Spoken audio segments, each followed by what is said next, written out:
Life is built up of memories. Moments of time that are permanently frozen in your mind. Some of my earliest memories are of my grandmother, Romea Anderson, a mother who immigrated to America with a heart full of desire for the American dream. From a very young age, she shared with me her love for gardening, food, God, and what it means to be a person that is honest and genuine.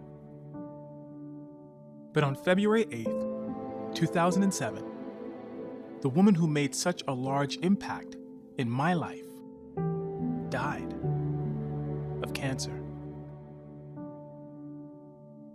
To me, she played a large part in making me who I am today. But in the eyes of American society, she was simply part of a statistic. One of the over 500,000 people who were expected to die from cancer in 2007. Over 2,000 deaths more than in 2006.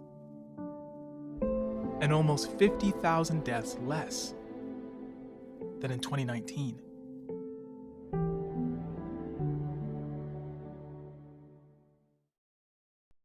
For as long as we can remember, cancer has been something prevalent in our world. But why is this disease still so common? You're here today for the purpose of signing the Cancer Act of 1971.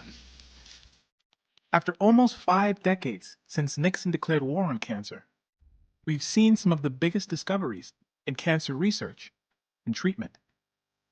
But still, cancer plays a large part in just about every life in America. And yet it seems like we are so far away from finding a cure. I was an adult when he passed. However, you still feel like an orphan when you lose your parent. Solutions in cancer treatment rely on discoveries in cancer research. But doctors and researchers both agree that outside of cancer treatment, the biggest solution to lower our ever-increasing cancer deaths lies in prevention. Studies show that by just applying a preventative lifestyle in the way we live and eat, we can dramatically shift this deadly cancer trend. Can this be the change we've been looking for?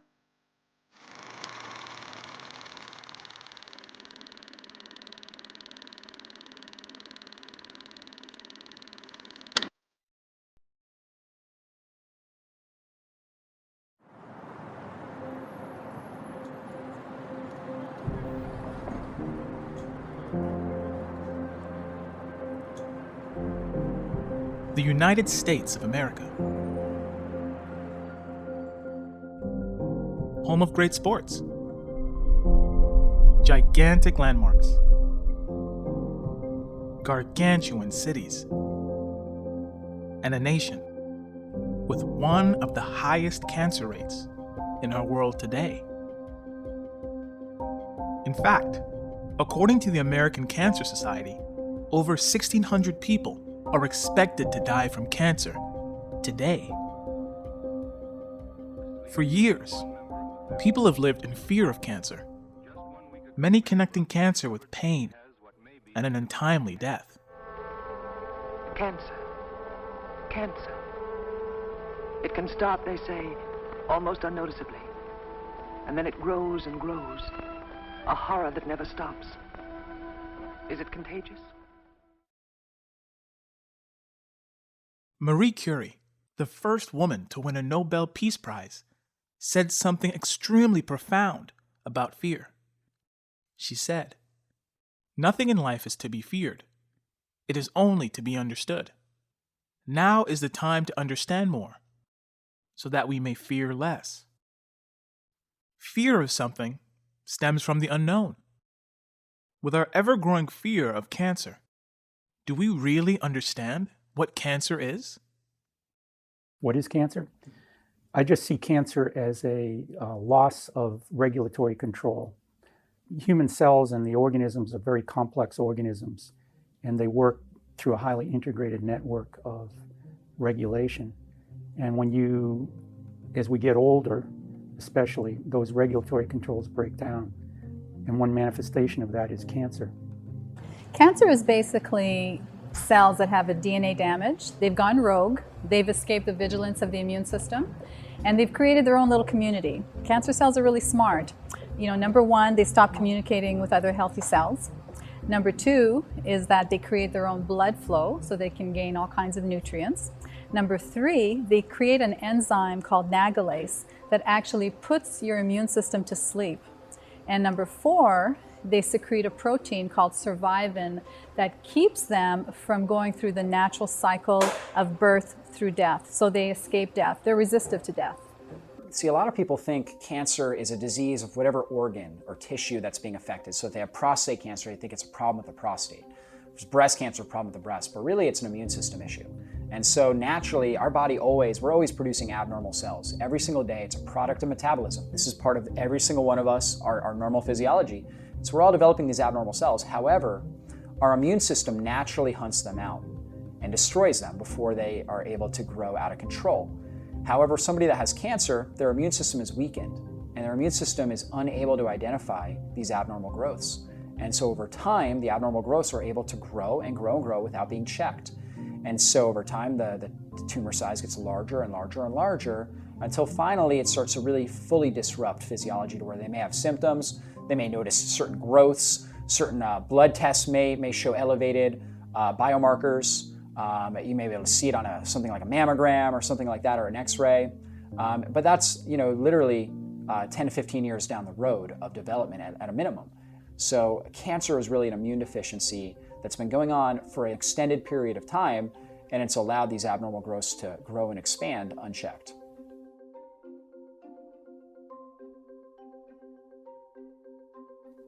Abnormal cells are normal in the body. But when abnormal cells are created, the body works in an organized and controlled way to get rid of those cells. Sometimes, mostly as we age, our defense breaks down, and these abnormal cancer cells can grow. But cancer isn't anything new. It started centuries ago, before cancer was even a commonly used word. The oldest known recorded description of cancer was recorded in an ancient Egyptian papyrus that dates back to as early as around 3000 BC. The origin of the word cancer is credited to Hippocrates, the father of modern medicine, and its use dates back to somewhere between 460 and 370 BC. But it wasn't until around 28 to 50 BC that the Roman physician Celsus translated the original term from the Greek into the Latin word we call it today, cancer. Around 130 AD, Galen, a physician in Rome, used the word onkos, meaning swelling, to describe cancerous tumors.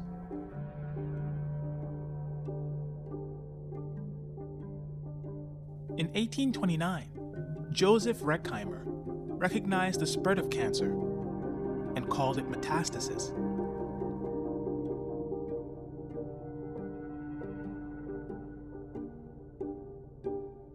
In the year 1838, Johannes Müller, a German pathologist, stated that cancer is made up of cells.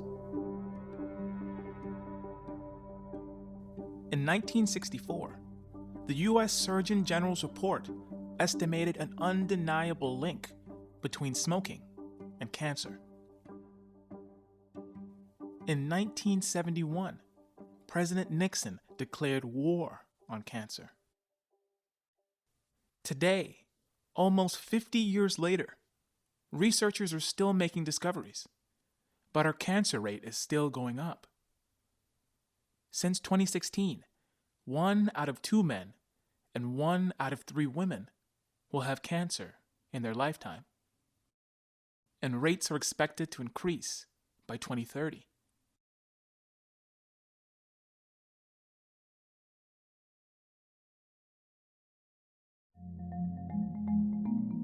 To understand the cancer increase today, we must first take a look at the growth of cancer from a period of time when recorded cancer rates were at its lowest. During the early 20th century, recorded deaths from cancer were low. In fact, cancer together with heart disease accounted for only about 18% of the causes of death in America. The leading causes of death were infectious diseases, such as tuberculosis, influenza, or pneumonia. But after the majority of these leading causes of death were being treated with the use of vaccines, and as America moved into the middle of the 20th century, we see a large growth in the cancer rates in the United States. This had a lot to do with the changes in life expectancy. With infectious diseases being the leading cause of death, many Americans only lived to be around 48 in the early 1900s. But by the mid-1900s, the life expectancy increased with the treatments of infectious diseases to around 71 years. Because cancer is an older age disease, the change in our life expectancy played a huge role in the increase of cancer. But there were two other changes that increased cancer rates in the United States. The first and most noted change was the change in the American lifestyle.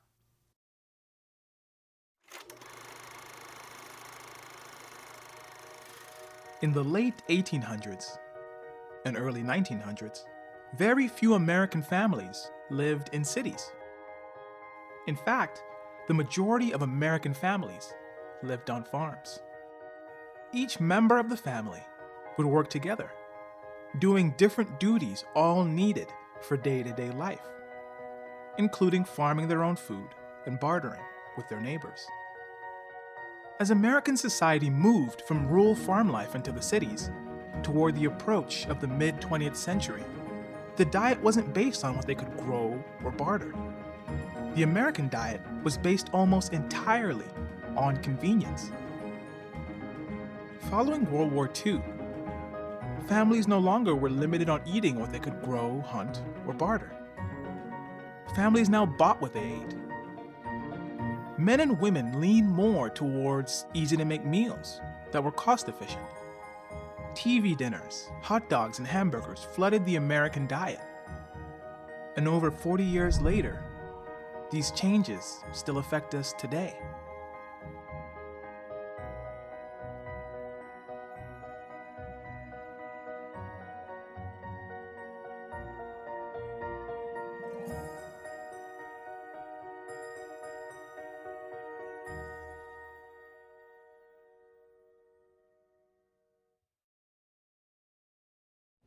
The foods that God provides, that nature provides, are very anti-carcinogenic. They're very health-promoting. They're very healing. These man-altered foods, this new class of foods that have been developed within the last 100 years or so, are pro-cancer. They are pro-disease. Our diet plays a large part in our connection with cancer today.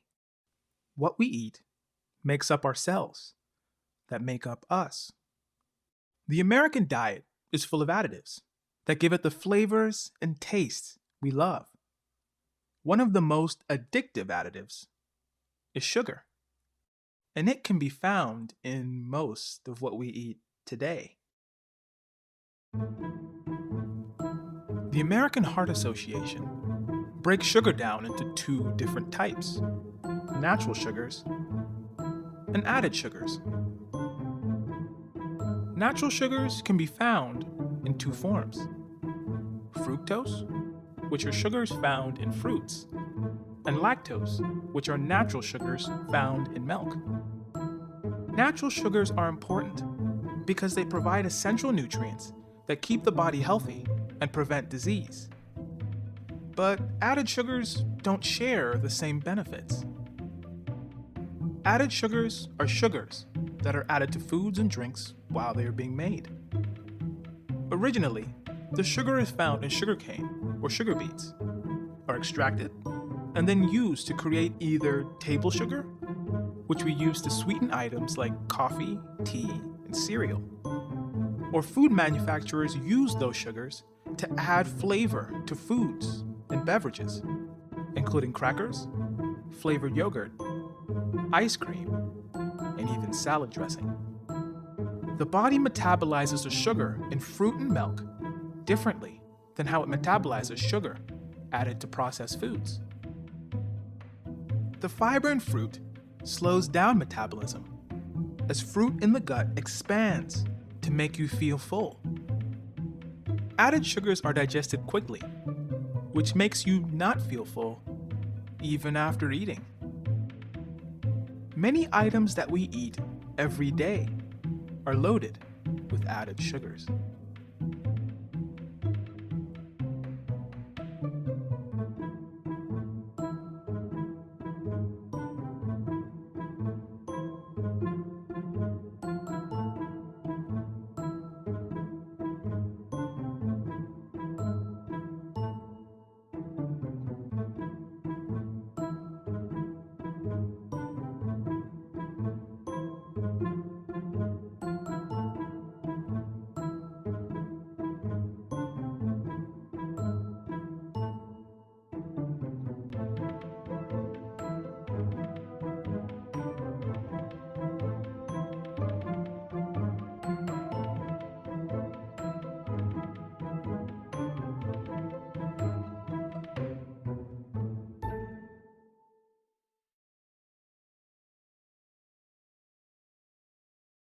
And if there was a king, my friend, and you and I were living in that kingdom, and he had thousands of subjects, millions of subjects, and every day he gets up and order 10,000 of his subjects to be put to death.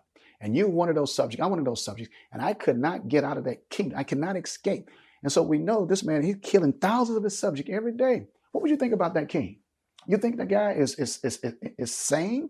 You think that guy is helpful? Or you think he's lost his mind? He lost his mind. So what would you do? Some people would find a way to get rid of the king. You see? So here's the conclusion of this. Every day, you and I, we are kings of this kingdom. And we have subjects. That's our immune system, our white blood cells, because they defend the kingdom. Can you imagine this king killing all his subjects, basically most all his subjects? It's going to weaken the kingdom. And when there's an invasion, he does not have enough soldiers to fight. So every day, whether it's ignorantly or consciously, we created a predisposition for cancer to thrive because we are killing our subjects. The white blood cells, the sugar. You see, cancer cells like sugar. Fructose is a form of sugar in which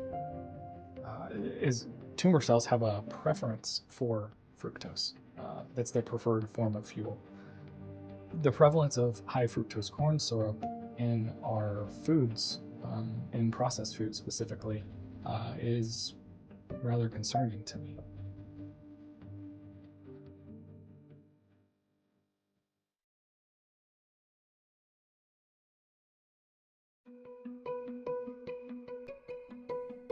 There is no question that we live in a toxic world.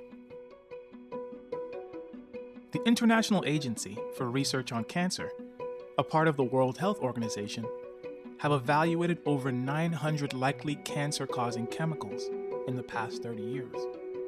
Out of those over 900 chemicals, they have found 100 cancer-causing chemicals and several hundred others that are classified as probably or possibly cancer-causing in humans. Similar research has been conducted by the EPA and the NTP.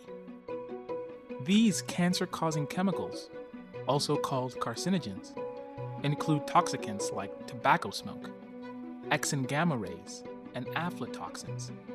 But many of these carcinogens aren't just found in our outdoor environment. Many of these carcinogens can be found in our homes, in products we use every day. One day, we collected a sample of blood from each of these 10 Americans, and we sent it to a laboratory to analyze it for 413 different toxic chemical pollutants, pesticides and industrial chemicals alike. Of course, scientists have been studying pollution in air, in water, and land for decades. But it's only recently that they turned to the study of pollution in people. And that's what this project was designed also to do. There are hundreds and hundreds of toxic chemicals in the air in the United States, hundreds of millions of pounds emitted each year. But we know for a fact that none of these 10 Americans were exposed to these chemicals by virtue of the air that they breathed, even though we found some of these very chemicals in these 10 people. Could also have been the water that they drank, and believe it or not, some drinking water does start off looking like this before it's treated. But we know for a fact it wasn't the tap water. Of course, it could have been food that was the route of exposure, but we know for a fact that none of these 10 Americans were exposed to the chemicals we found in them as a result of food that they bought at the grocery store, bought at a restaurant, and consumed. That was not the source. What about personal care products? Our online survey has shown that women use an average of about 12 personal care products a day, and that exposes them to more than 160 chemical ingredients, some of them rather toxic, day after day after day. Men, the exposure is about half that because they only use about half of the personal care products that women use. But some good news, this is not a gloom and doom presentation altogether. Almost all of the men were found to use both deodorant and toothpaste. So there's kind of a silver lining there. These 10 Americans weren't farm workers. They weren't factory workers. And when the results came back from the laboratory, we had found 287 chemicals in just those 10 people, an average of 200 chemicals in each one. When you look at the chemicals by category, it's kind of astonishing. 28 different waste byproducts, dioxins, furans, things that come out of incinerators, smokestacks. 47 different consumer product ingredients, the flame retardants in these lights and this projector, Teflon chemicals, Scotchgard chemicals, pesticides. But for my money, most disturbing of all, we found 212 industrial chemicals and pesticide breakdown products that had been banned 30 years before we took those blood samples and sent them to the lab in 2004. Who were these 10 Americans? How were they exposed? Well, the truth of the matter is we don't really know very much about these 10 people. About the only thing we know is that as the exposures took place, all of them looked something like this. This was the first time anyone had ever bothered since the beginning of the chemical revolution to examine umbilical cord blood to see how many toxic chemicals got through to the developing child. Here's another view. This baby is receiving about 300 quarts of blood circulating to him from the mother every day. The nutrients that are allowing the baby to grow, the oxygen that's allowing the baby to breathe. This baby, like all babies at that age, does not have a blood-brain barrier. That means that the tissues of the brain, the cells of the brain, are not protected as they will be in later life, just a few months from now really, to protect him from the chemicals that would pass into those tissues and those cells. So this baby arguably has been at his most vulnerable for 9 months at this stage. And the other thing to know about this baby, this is my baby. This is Callahan Cook, my son, who was born a year ago.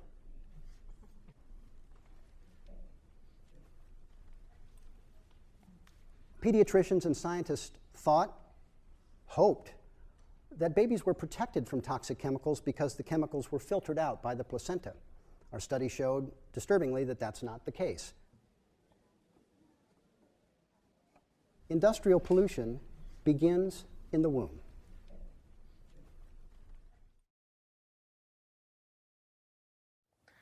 Cancer is something that transforms your used to be normal to a new normal. That's how I would put it in my words.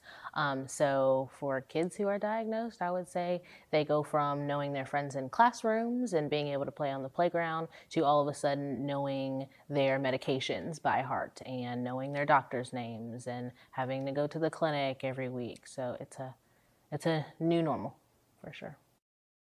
A lot of adults, they have established lives, they have families, that sort of thing. So with a diagnosis, mentally they can prepare themselves, emotionally they can prepare themselves, even though it is a hardship. They kind of have that foundation of being an adult and having a diagnosis. But as a child, you don't really have that as much. And it definitely depends on if you're young, if it's a baby, or if it's a adolescent or a young adult. But I would say it affects you differently based on how old you are, for sure, but wide spectrum. When I was 9 years old, I was diagnosed with synovial sarcoma, which is a pretty rare soft tissue sarcoma, and it was in my abdomen, and it had actually latched on to one of my kidneys. So fortunately, I have wonderful parents who knew something was up with me, even though I didn't really have that many symptoms at the time. So they took me to my pediatrician, and my pediatrician said, you need to get to the emergency room ASAP. So went to the emergency room, and that's where my journey with cancer started. They caught it early, fortunately, and then I had a few rounds of chemotherapy, and then I had a major surgery, and I've been cancer-free ever since. But in that process, I found Camp Sunshine.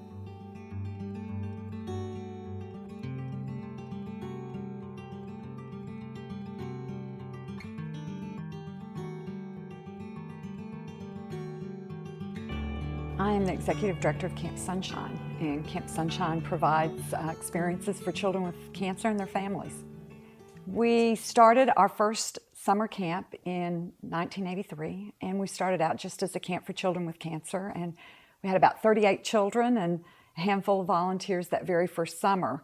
And that was our plan, to give kids with cancer 1 week where they could just be normal kids and go to summer camp. And has really grown over the last 32 years to be a year-round program, just enriching the lives of children with cancer and their families. And we do not only summer camp, but recreational programs and support and educational programs throughout the year. Children with cancer and their families need some type of support. They need a connection to a community that understands what they're going through, not just for 1 week in the summer, but they need it year-round. They need it as soon as they hear the words, your child has cancer. They need to know that they're not alone in this journey, that other people can help them, that other people have gone through this before. And what better way to know that than to be connected with other families? So I think what Camp Sunshine helps children and families realize is that it's not so scary. They're not alone, they're not isolated. Kids realize they can be a child, they can be a kid, even in spite of the face of cancer. That cancer can take a lot away from them, that they can't take that away. They can't take their hope, their childhood away. And Camp Sunshine is able to give that back. That's what I hear from families. They say, you helped give me my child back. And that is something valuable. And families will say to me, you gave them something I couldn't. Camp Sunshine gave them something I couldn't. And so I think that's the impact. I think it gives them strength. We hope it gives them courage and optimism and hope. Hope that there's a future. Hope that cancer can't take a lot of things away. That those are things that they thought were gone from them, but they can get back. And I do hear kids say to me that chemotherapy might have healed their body, but Camp Sunshine healed their soul. And that's something that's hard to measure.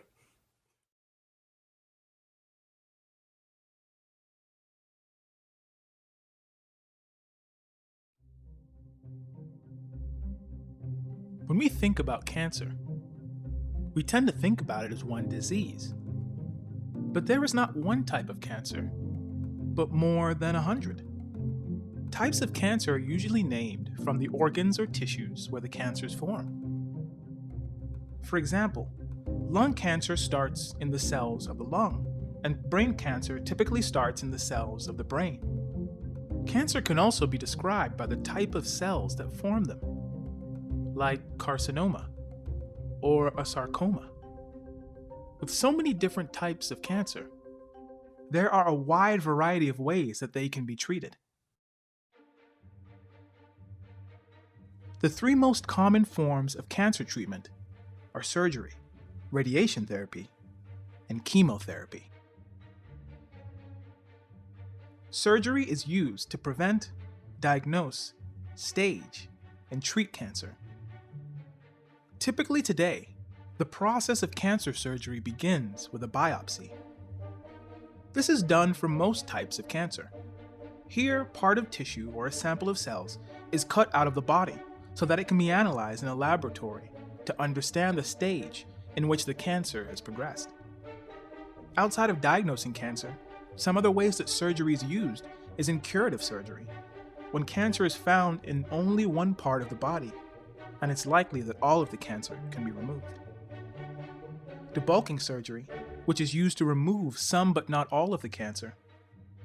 Palliative surgery, this is used to correct a problem that is causing discomfort or disability, and reconstructive surgery, which can be used to improve the way a person looks after a major cancer surgery. Radiation therapy is a cancer treatment that uses high or low doses of radiation to remove cancer cells and shrink tumors. At high doses, radiation therapy can kill cancer cells or slow their growth by damaging their DNA. When the DNA of cancer cells are damaged beyond repair, they stop dividing and die. Radiation is used in a number of ways in cancer treatment, but there are two main types of radiation treatment. External beam radiation therapy, which uses a machine that directs high energy rays from outside the body into the tumor, and internal radiation therapy that uses a source of radiation that is placed inside a patient's body. The radiation source can be a solid or liquid. Chemotherapy uses drugs to kill cancer cells. Surgery and radiation therapy remove, kill, or damage cancer cells in a certain area. But chemotherapy can work throughout the entire body. This allows chemo to effectively kill cancer cells that have metastasized or spread to other parts of the body far away from the original primary tumor. Today, chemotherapy is used in a wide variety of different forms. Some common forms are oral chemotherapy. Here a patient is given a pill, capsule, or liquid that can be swallowed. It can be given topically in a cream that can be rubbed onto your skin, or most commonly, intravenously through an IV. Cancer treatments are constantly evolving, which have included two other promising therapies that can be used in cancer treatment: targeted therapy and immunotherapy. But all cancer treatments have their downfalls. Cancer treatments can come with side effects that include pain, fatigue, and even hair loss. And some cancer treatments may not be as effective for treating a patient's specific type of cancer.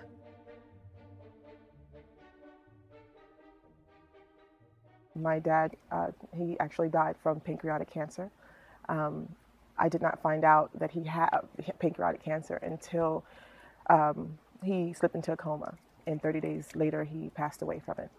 Originally, it hid itself as being diabetes, so it was undetected for a very long time. I was an adult when he passed. However, you still feel like an orphan when you lose your parent. My children, they were robbed of having a grandfather. My other sisters, they were robbed from having a dad. It still affects me to this day. 4 years ago, I was diagnosed with breast cancer. And I'd not had anyone in my family that had breast cancer. So it came as a real shock, I guess. I'd always seen myself as a very healthy individual. And so to find that you have what can be a life-threatening cancer was a big surprise. Well, it's very interesting how once you get a diagnosis, you're immediately thrown into the cycle of, medical care. And it really moves pretty quickly of you're seeing your physician, and your physician is sending you to a surgeon, and you're meeting with all these individuals and getting advice basically as to how to best treat your particular type of cancer. Cancers, as far as it does tend to run in our families, and I think if you live long enough, you're going to witness a friend or a family member that's going to have cancer. So the statistics are alarming. Imagine going from Atlanta to New York City, and imagine New York City is cancer. So the path to go from normal cells to cancer cells can be highly divergent. And there may be specific routes that are preferred routes. And so if we look at different cancers, we'll see some pathways that recur in different cancers. And that would be analogous to, say, going from Atlanta to New York, taking Route 95, which is the main highway going up. But there are many alternative routes to get there. And without having an appreciation of that integration, it becomes difficult to properly treat the cancer. So if you came up with a drug that would inhibit the major pathway you think involved in the cancer, that would be analogous to blowing up Route 95. So if you're somebody who wanted to get to New York City, you're a cancer cell and you want to be growing, somebody can block you in a major route, but eventually you're going to look for alternative pathways to get to where you want to go. And this seems to be the basis of the recurrence of many tumors. So even after patients are successfully treated with a cancer and you see the cancer shrinking, you get recurrence. And if you look on a molecular level, the basis of that recurrence seems to be that the cancer cells find alternative routes to go around. So what does that mean in terms of getting to a final solution? I think we need to understand the full network of interactions that are going on in cancer and try to come up with rational strategies to not only attack the major pathways, but look for alternative pathways in that particular patient. I think cancer it's a complex disease, very interesting disease, but it's something that is almost inevitable as we get older. And maybe we can prolong it, but I don't think it's going to be very difficult to cure it.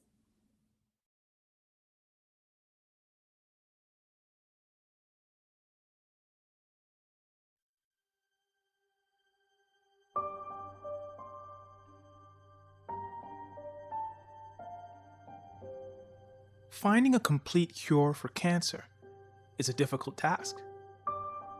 With many different types and different makeups for each type, our hope for a cure rests on the discoveries of doctors and cancer researchers. But that doesn't leave us powerless. There is something we can do to level the playing field on cancer. Research from over the last decade has opened the idea that we can lower our chance of getting cancer and also even create well-oiled fighting machines to fight off cancer or the recurrence of cancer. Heart disease is our #1 killer. Killer #2 is cancer. What happens if you put cancer on a plant-based diet? Dr. Dean Ornish and colleagues found that the progression of prostate cancer could be reversed with a plant-based diet and other healthy lifestyle behaviors, and no wonder. If you drip the blood of those eating the standard American diet onto cancer cells growing in a petri dish, cancer growth is cut down by about 9%. But put people on a plant-based diet for a year, though, and their blood can do this.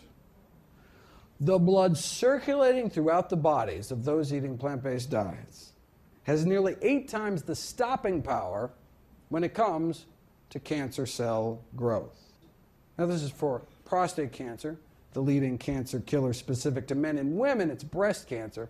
So they wanted to repeat this study using women and breast cancer cells instead. But look, they didn't want to wait a whole year to get the results. So they said, well, let's see what a plant-based diet can do in just 2 weeks against three lines of human breast cancer cells. Here's the before. Cancer cell growth powering away at 100%. Here's after, just 2 weeks, eating healthy. Here's kind of a before picture. This is a photograph taken under a microscope. What they did is they laid down a confluent layer, like a carpet of human breast cancer cells, and then they dripped the blood of women eating the standard American diet onto those cells. And as you can see, it kind of breaks up the cancer into these kind of cancer continents here. So even women eating crappy diets aren't totally defenseless. But then they take these same women, put them on a plant-based diet 2 weeks later, so they act as their own controls. Same women, 2 weeks later after a plant-based diet, they lay down another layer of breast cancer, and then they drip the blood of the same women 2 weeks later, and their blood can do this, right? Just a few individual cancer cells left with their bodies cleaned up. Before and after just 2 weeks eating healthy, their blood became that much more hostile to cancer. What kind of blood do we want in our body? What kind of immune system? Right? Do we want blood that just kind of rolls over when new cancer cells pop up? Or do we want blood circulating to every nook and cranny in our body with the power to slow down and stop it? We know that diets that are higher in fruits and vegetables, whole grains, low in processed foods, and little to no meat are generally regarded as healthful diets. They've been shown to improve conditions like heart disease, diabetes, and also limit or slow the progression of some cancers. Hippocrates said, let medicine be your food and food be your medicine. And I think that makes a lot of sense. And we eat 3 or more times a day, most people do, and that can add up. We know that the way you eat can change the expression of certain genes in your body, which is, that's what the newest research is saying, and that's really interesting. One of the landmark studies, the China study, done by a clinical researcher by the name of T. Colin Campbell, in this research and even a book that is available, showed that the casein that is found in cheese and meat, it is the protein. It's too much protein. See, the body is designed in such a way that it has nutritional requirements daily. And to go above that and give it more than it needs is to actually subject the body to lifestyle diseases, or even to give them the micronutrients or vitamins and minerals from a source that the body doesn't need or want, also would bring on cancer. So you can actually be preventative in this whole approach, health lifestyle approach. But in this particular landmark study, it showed that when a person actually ate casein, it turned on cancer. When they actually took it out of the diet, it turned it off. Now, this is something that's called epigenetics, or for many years we've been sort of describing it as, or putting it in these terms, genetics loads the gun, but lifestyle pulls the trigger. They actually took a couple twins. One ate one way, healthy, the other ate a standard American diet, and they basically looked at what their health was like after a period of time, and we saw that the person who ate the healthy diet was fine, and genetically they were almost identical, pretty much identical, right? But the one who had a standard American diet actually began to take on all of the lifestyle diseases. So this is a scientific fact. This is not, an opinion. If we eat a certain way, live a certain way, we will come down with lifestyle diseases, and worst of all, in a lot of cases, cancer.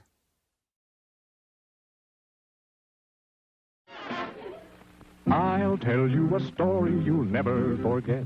A story about you and your cigarette. Enjoy smoother smoking, choose wisely, choose well. Smoke longer and finer and milder pell-mell. Pell-mell, pell-mell, pell-mell. Smoke longer and finer and milder pell-mell. Reward yourself with the pleasure of smooth smoking. Pell-mell's greater. In the 19th century, smoking was known as something healthy. By the mid-1950s, it was said that almost half the adult population in the United States smoked cigarettes. But medical professionals at that time began to see a link between smoking and disease. As air passed from the cigarette to the lungs, it impaired the lungs, harming healthy cells and injuring the important organs of the body. With the public beginning to question its safety, in 1952, the Reader's Digest published Cancer by the Carton, an article that detailed the dangers of smoking. Similar reports began appearing in other periodicals, and in 1964, the Surgeon General, with assistance from his advisory committee, released a 387-page report that suggested a link between smoking and cancer.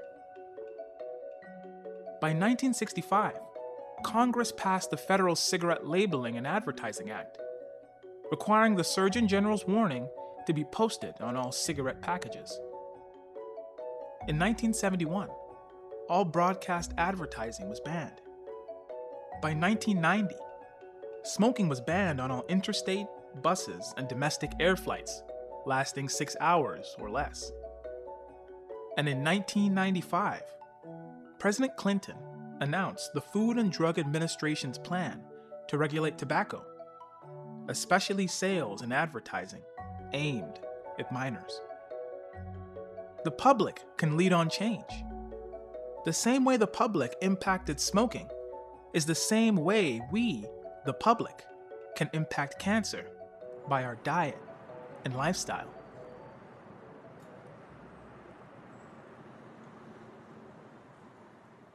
I think that, again, is aging connected with lifestyle? And you can see that people that maintain their diet, exercise programs are much more vigorous in later years than people that do not. I think all of these things are connected. And so I think by analogy, somebody who is more concerned with the diet they eat and so forth, there's going to be much more vigorous. It's more likely their immune system will remain stronger and other repair systems that would counteract the effects of cancer. I think there's a strong relationship there between preventing cancer and living a healthier lifestyle. I mean, a lot of cancer specialists that I've spoken to have said that, yeah, lifestyle is a big factor in the development of cancer. So if you can establish a lifestyle that's lots of pure air, pure water, unadulterated food, vegetables, fruits and vegetables, whole grains, things like that. I think it goes even further. I think we can say positive relationships with other people, a spiritual connection, just balanced emotional states as well. I think those are all things that contribute to overall health and have even been shown to help support healthy immune function. Cancer just means to me, I wanted to say that it means something that we all need to be aware of because it does not discriminate who it affects. Children, adults, teenagers, everybody, no matter your ethnicity, your nationality, your religion, it impacts every single one of us. So we need to think of it in global terms and in terms of finding a cure in all of our lifetime. Eating bad food is not the only factor that causes cancer. I mean, environmentally, there is some sort of genetic link. However, even with the genetic link, what we eat and how the environment and how we live, even how we think, might be a contributing factor to those cancer cells and even that genetic disposition expressing itself. We really are what we eat. We really, and it's, nutrition is important, nutrition is essential. It's not, illness is not a luck of the draw. It might not be your fault. It's your responsibility, but it's not your fault because a lot of things we don't have control over, like we don't have control over necessarily the air that we breathe at this time or so on, but the things that we do have control over, I think we should take it seriously and try to do our best.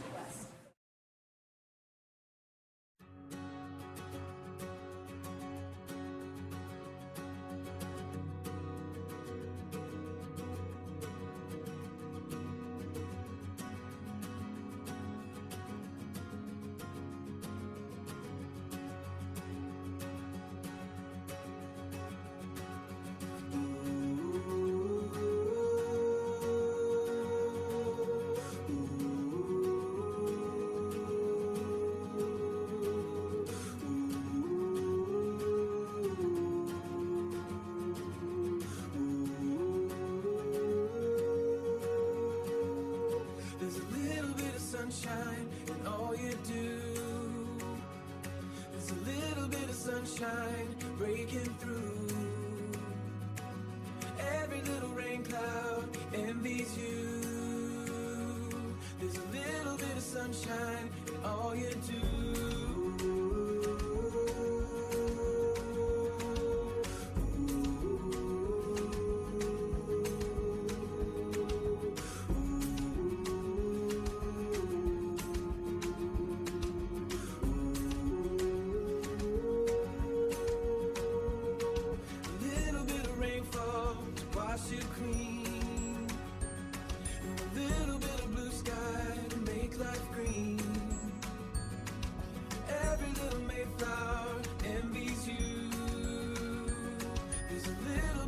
sunshine in all you do.